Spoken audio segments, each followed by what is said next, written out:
Hey guys, today I thought we'd have a look at a new original line machine from Nespresso, and that's the Nespresso Pixie. Now you might be thinking, well, that's not a new machine. Well, there is an older version which we've reviewed on the channel in the past, but this is a new model. This particular model is made by Krups, and as we can see there, it has a red dot design award. It brews two different types of coffee, so we've got the Espresso and Lungo. There's no ristretto button on this machine. So as we see, we get in the box, there should be 7 capsules and obviously one machine. So the colour we went for is the dark green, but there's also other colours available like silver and titan, and there may be others in the future too. It's 19 bar pressure machine. It's got an eco mode, which turns the machine off after 2 minutes. So the box is made of 90% recycled materials by the look, and it is 100% recyclable too. And I'm guessing that falls in line with the sustainability commitment that is mentioned here by Nespresso. On the side of the box, it just lists some of the many capsules you can buy.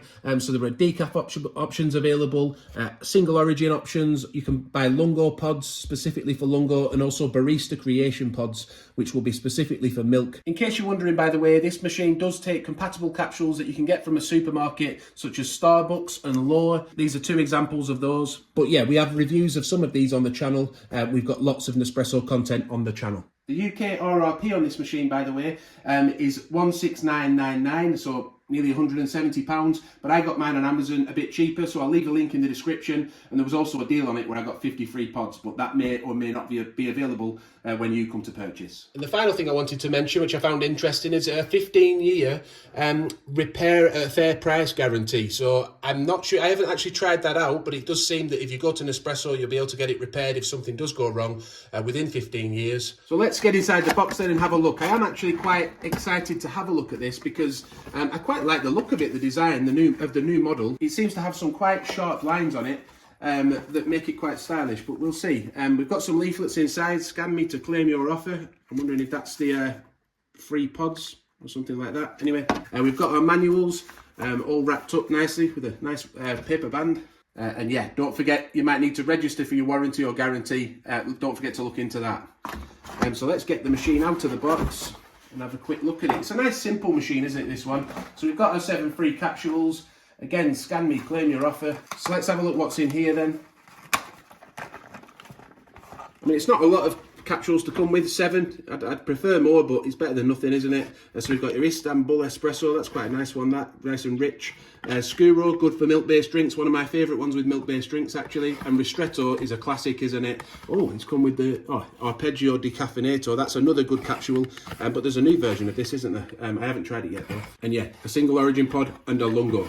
Some of the pods have quite fancy designs on them, don't they? So I do have quite big hands, so I'm just going to grip it with one hand and pull it out. I've gripped it by the side of the handle, look, just so I can get a good grip on it.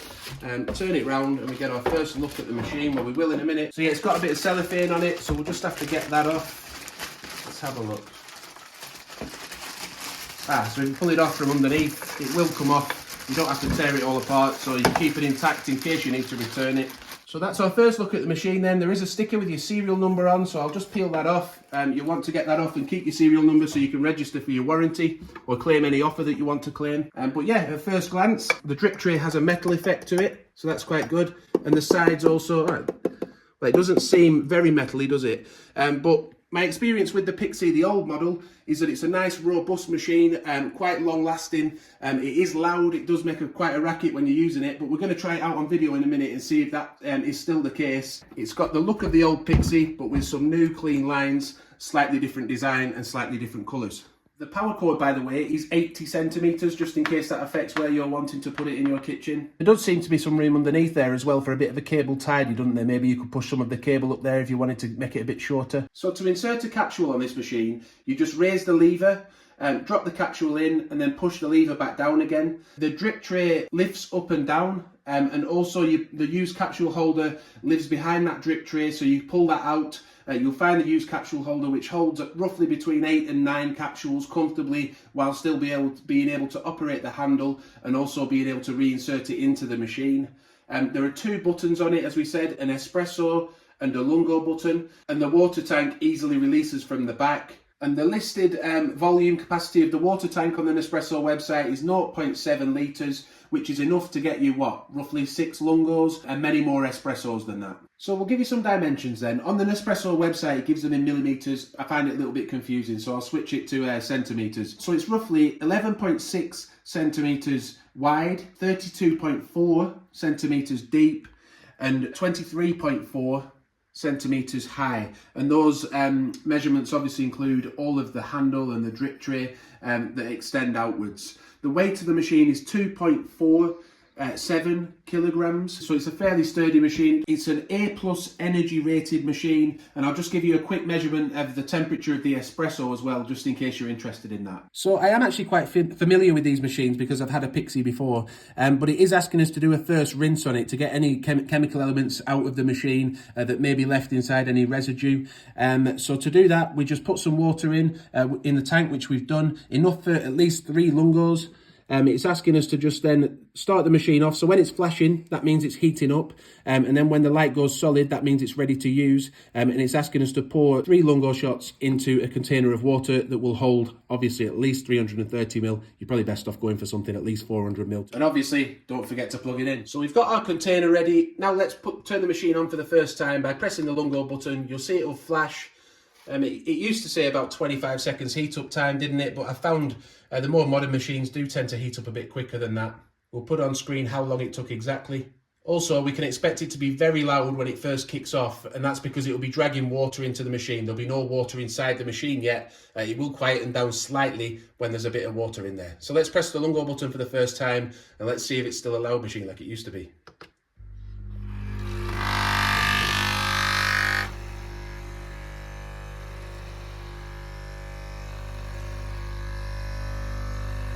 So if you need to, you can stop the process at any time. I've stopped it because no water's actually coming through on the first use, so that's telling me there must be some kind of airlock. The tank must not have attached properly, so I'm going to try and reattach it again now.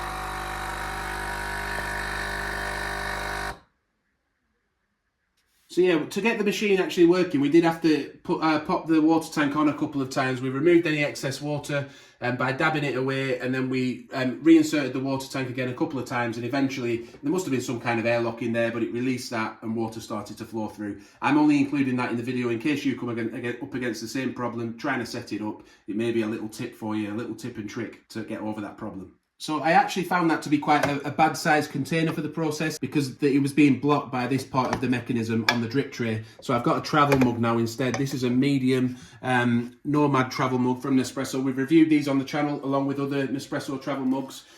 So I feel that will be a better, if you see now it's covering the lip better, isn't it? To pour the remaining 2 shots of Lungo shot through of water to clean the machine out. So let's carry on with that process.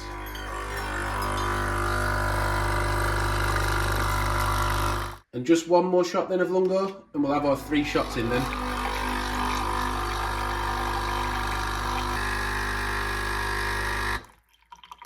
And that's it then. We're now ready to use the machine to make a coffee for the first time. So to make a coffee then, we simply have to add more water to the water tank. Then you just press the on button, again, allow it to flash to heat up. When it's gone solid, you're ready to pour. Lift the handle, insert the capsule, make sure your cup's in position. Press either the espresso or the Lungo button and it will then pour a coffee. Oh, and one last step, don't forget to eject the capsule at the end by lifting the lever again and then putting it back down again to put it into the used capsule holder. So let's do that now then. I've got a Lungo capsule, we're going to make a Lungo coffee today. So you release the capsule holder, pop it in with a silver foil lid facing to the front, just drop it in there, nice and neat. Then close the handle back down again, which will then pierce the pod. We'll then press the Lungo button, which will start the machine heating up. Press the Lungo button, and we'll pour a Lungo.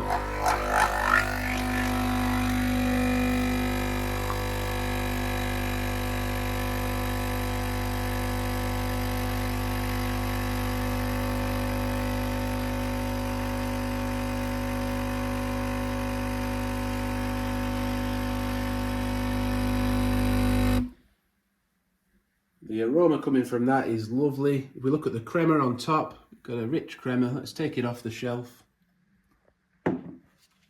It's got a nice lungo there, ready to drink. Don't forget to just pull the handle again. The use capsule will drop through to the use capsule holder below, which will show you now. As you can see, water does go out to the drip tray, so it's good to do that, just so you don't get that water in your next coffee. Yeah, it's dropped through to the use capsule holder. These are the ones we put in earlier to test it out, aren't they? But it just shows you that they do fit quite a good amount of use capsules in there. And there's also, by the way, underneath, another little section where the water can drop through to stop the pods inside becoming too mouldy. A lot of the excess water can go through to a separate tray below. If you are wanting to make, say, a cappuccino or a latte or something like that, then you will need a milk frother with this machine, a separate one. This is an Aeroccino 4. We have reviews of that on the channel, but also the Aeroccino 3 and other milk frothers too. But we'll just give you, I'll show you in a few clips now what happens in that process. But again, we show you in a full video on the channel how to make a cappuccino using an Aeroccino. And I have always been impressed with the flavour from the Pixie as well. I feel it brings out the notes in the capsules nicely. Yeah, we've discussed this on videos in the past where it can make a difference, the machine, what machine you're using, as to how flavourful the coffee tastes. And I think the Pixie does a good job. So if you've enjoyed the video, please do give it a like and hit the notification bell and subscribe to the channel. All those things really help us out. We've got loads of Nespresso related content on the channel in case you have just got your machine and you wanted to know more about these things. But yeah, thanks for watching. And until next time, bye for now.